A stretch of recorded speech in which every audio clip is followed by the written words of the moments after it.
kita nakakatrapik.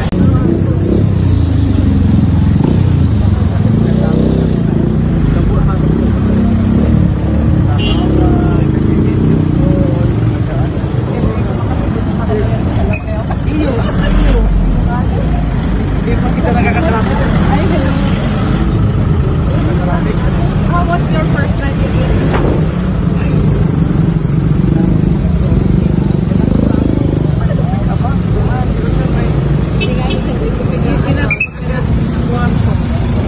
Hello there!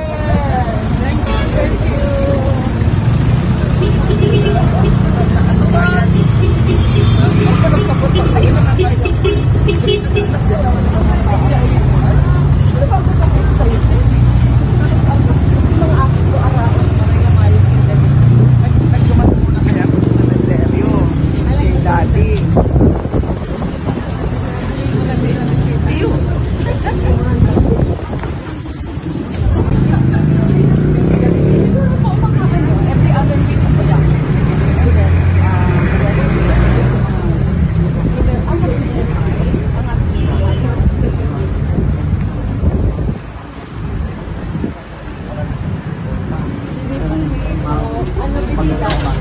Kami po siya, pero siya ang executive director ng Kalaon Mindanao. Saka siya din ang Amnesty International.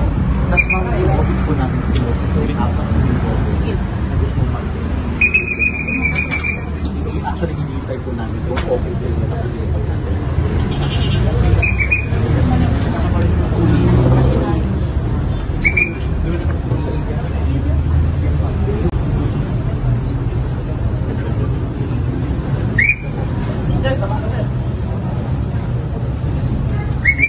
Kami yung office po namin na kinuusap. Tapos ang sabi ko may another one. Ano po, kasama nila si Kakao.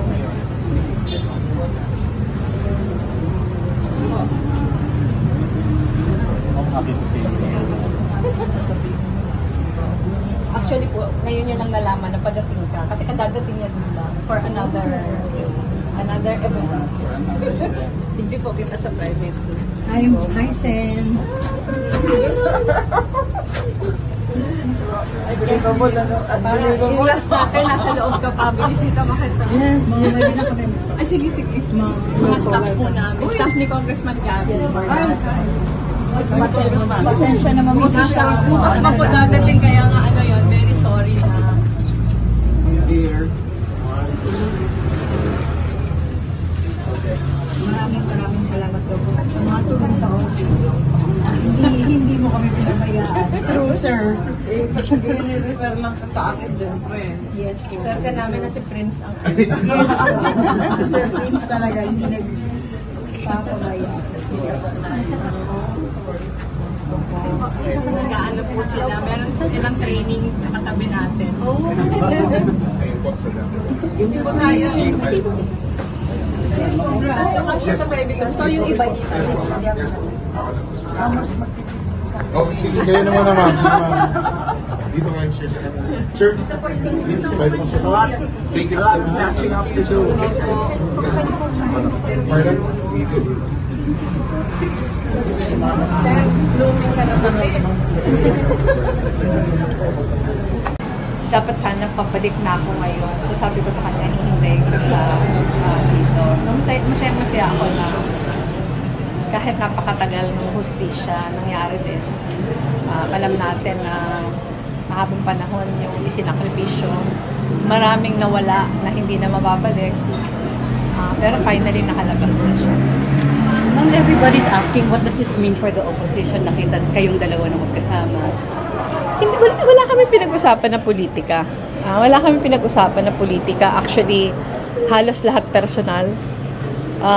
Kung nakapaglinis na ba siya ng bahay, kung naayos niya na ba yung kanyang mga gamit, ano yung mga gagawin in the next few days. Talagang lahat personal. Halimbawa ngayon, kailangan niya pumunta sa dentista, kailangan niyang mag-renew ng kanyang mga IDs. Yung pinaka-concern ngayon. At sa tingin ko, she deserves na bigyan muna ng panahon na yung personal affairs niya, ayusin niya. Bago pa man isipin yung mga next steps for the opposition, or next steps for the party. Mahabang panahon yung ika-catch up niya para sa sarili niya. So siguro sa kanila lang kami mag-uusap kung ano yung halaga nito para sa mga kasamahan. Thank you. Thank you. Thank you. Salamat. Nakakain ba?